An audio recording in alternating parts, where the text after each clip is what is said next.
Hello, আসসালামু আলাইকুম viewers. শুভ দুপুর সবাইকে, কেমন আছেন সবাই? তো আমি আজকে আবারও ছোটোখাটো একটি রান্নার ভিডিও নিয়ে চলে আসলাম আপনাদের সাথে। আজকে আমরা রান্না করছি আজকে সকাল থেকে একদম ঝুম বৃষ্টি ভিউয়ার্স, রোদের দেখা নেই। তো আজকে সকালে আমরা বৃষ্টি হলে প্রতিদিনই খিচুড়ি খাওয়া হয়, তো আজকে আর খিচুড়ি খাচ্ছে না, কারো খেতে মন চাইছে না, তাই আজকে মাংস আছে। আর সেই সাথে আমরা রান্না করব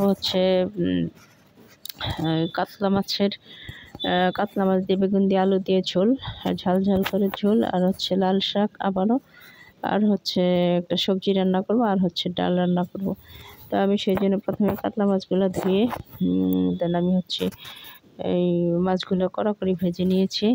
তো ভেজে খাবে আজকে, সেই জন্য ভেজে নিয়েছি। তো ভেজে নিয়ে আমি তরকারিটা বসিয়ে দিয়েছি। চুলাতে প্যান বসিয়ে পরিমাণ মতো তেল দিয়ে হলুদ গুঁড়া, মরিচের গুঁড়া, ধনের গুঁড়া, জিরার গুঁড়া দিয়ে তেল মশলাটা কষিয়ে লবণ দিয়ে পরিমাণ মতো আর আমি বেগুন আলুগুলো ঢেলে দিয়ে বেগুন আলুগুলো কষিয়ে নিচ্ছি। আর পাশে চুলাতে ডাল সেদ্ধ হয়ে গেছে, এখন আমি ডালটাকে তেলানি দিয়ে নেব সেই জন্য দিয়ে দিলাম। চুলাতে প্যান বসিয়ে তেল দিয়ে পরিমাণ মতো পেঁয়াজ কুচি দিয়ে দিলাম এবং শুকনো মরিচ দিয়ে দিলাম এবং দিয়ে দিচ্ছি পাঁচফোড়ন আর একটা তেজপাতা দিয়ে হয়ে আসলে দেন ডালটা আমি ঢেলে দিয়ে ঢেকে দিয়ে দেবো। তো ডালটা বাগার দিয়ে একটু ঢেকে দিলে স্মেলটা ভালো থাকে। তো এই যে দেখুন হয়ে গেছে, আমার ডালটা বাগার দেওয়া হয়ে গেছে। তো আর এই যে তরকারিটা আমি বেগুন আলুগুলো কষাতে দিয়েছি, কষাচ্ছে। তার এদিকে পাশের চুলাতে আমি আবার চুলাতে প্যান বসিয়ে দিয়ে এখন আমি সবজিটা বসিয়ে দেবো। তো এই যে দেখুন তরকারিটা বেগুন আলুগুলো কষে এসছে। এখন এই পর্যায়ে আমি মাছগুলো ঢেলে দিলাম, ভেজে রাখা মাছগুলো দিয়ে দিলাম উপর এবং অল্প পরিমাণে ঝোল দেব। তো এই যে ঝোল দিয়ে দিলাম। তার এদিকে আমি পাশের চুলাতেই যে শাকটা এখন বাগার দিয়ে নেবো, লাল শাকটা। দেন লাল শাকটা হয়ে আসলে আমি সবজিটা বসিয়ে দেবো। তো সেই জন্য চুলাতে যে প্যানে তেল দিয়ে মরিচ, শুকনো মরিচ আর রসুন কুচি, আদা, পেঁয়াজ কুচি দিয়ে আমি হয়ে আসলে দেন শাকটা ঢেলে দিলাম। তো এই যে দেখুন হয়ে গেছে আমার লাল শাকটা। আমরা শাকটা সেদ্ধ করে তেল বাগার দিই। তো এই যে হয়ে গেছে আমাদের লাল শাক। লাল শাকটা আমাদের ঘরে খুবই ফেভারিট, প্রায়শই আমাদের লাল শাকটা খাওয়া হয় ভিউয়ার্স। তো প্রতিদিন একই শাক দিলে বারবার দেখতে খারাপ দেখে। তো শাকটা হয়ে আসলে এখন আমি পাশের চুলাতে আবার প্যান বসিয়ে দিয়ে দিলাম শুকনো মরিচ, তেল দিয়ে তেলেতে শুকনো মরিচ ছেড়ে দিলাম। তো দিয়ে দেবো পেঁয়াজ কুচি এবং পাঁচফোড়ন দিয়ে। এইদিকে দেখুন পাশের চুলা আমার তরকারিটা মোটামুটি হয়ে আসছে। তো এখন এই যে মরিচগুলো হয়ে আসলে দেন আমি পেঁয়াজ কুচি দিয়ে দিলাম। পেঁয়াজ কুচিটা একটু হয়ে আসলে দেন আমি পাঁচফোড়ন দিয়ে দেবো। আমি এখন সবজিটা বসিয়ে দিচ্ছি পাশের চুলাতেই। তো আমাদের গ্যাস ইতালি খুব বেড়ে গেছে ভিউয়ার্স। যে দিয়ে দিলাম পাঁচফোড়ন। তো পাঁচফোড়নটা হয়ে আসলে দেন আমি সবজিগুলোতে ঢেলে দিই। আমি ডিম দিয়ে আজকে সবজি রান্না করছি ভিউয়ার্স।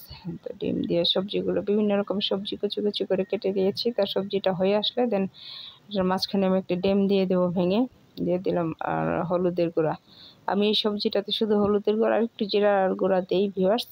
আর পেঁয়াজ কুচি, শুকনো মরিচ আর তেল, পাঁচফোড়ন এগুলো দিয়ে এই সবজিটা রান্না করে খেতে খুবই টেস্টি হয়। তো সবজিটা ঢেকে দিলাম। আর এই পর্যায়ে দেখুন আমার ওই পাশের চুলাতে তরকারিটা হয়ে আসছে। এখন আমি ঢেকে দিয়ে একটু দমে দিয়ে নামিয়ে নেব। তো এই যে দেখুন সবজিটা আমার হয়ে আসছে 5 মিনিট পরে। এই যে দেখুন খুব সুন্দর একটা কালার আসছে। তো এখন আমি এর মাঝে একটা ডিম ভেঙে দিয়ে দেবো ভিউয়ার্স। একটু ঢেকে দিয়ে দেন আমি এরপরে একটা ডিমটা ভেঙে দেবো। তার পাশে চুলাতে আমার তরকারিটা হয়ে গেছে, মাছের তরকারি ঝোল। তো এখন আমি যে ডিমটা ভেঙে দিলাম, ডিমটা ভেঙে এখন ডিমটা আমি সুন্দর করে সবজির সাথে মিশিয়ে নেব। এই সবজিটা খেতে খুবই টেস্টি হয় ভিউয়ার্স। সবজিটা ডিমের সাথে মিশিয়ে আসলে দেন আমি অল্প একটু ভাজা জিরার গুঁড়া দিয়ে দিলাম। খুবই টেস্টি হয় খেতে, রান্না করে খেয়ে দেখবেন, খুব টেস্টি হয়। তো এই যে এখন নাড়াচাড়া দিয়ে সবজিটা মোটামুটি হয়ে আসছে, এখন একটু দমে দিয়ে নামিয়ে নিব। দেন আমার এই ফাঁকে যে তরকারিটাও হয়ে গেছে আর সবজি হয়ে গেছে। তো আমার আজকের রান্না মোটামুটিভাবে হয়েই গেছে সব। এই যে দেখুন আমার তরকারি মাছের ঝোল হয়ে গেছে, সুন্দর একটা ইয়াম্মি কালার আসছে, খুবই টেস্টি হয়েছে, দেখতে টেস্টি, খেতেও টেস্টি হবে। আর বেগুনের ঝোলটা স্পেশালি খুবই ভালো হয়।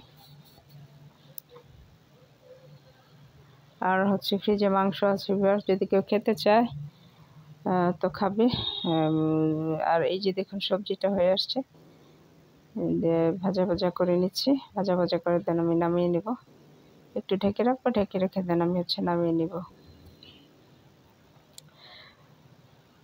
তো আর এইদিকে তো এই যে দেখুন আমার রান্না মোটামুটি ভাষা হয়ে গেছে, সবজির ফাইনাল লুক। এই যে সবজি হয়ে গেছে।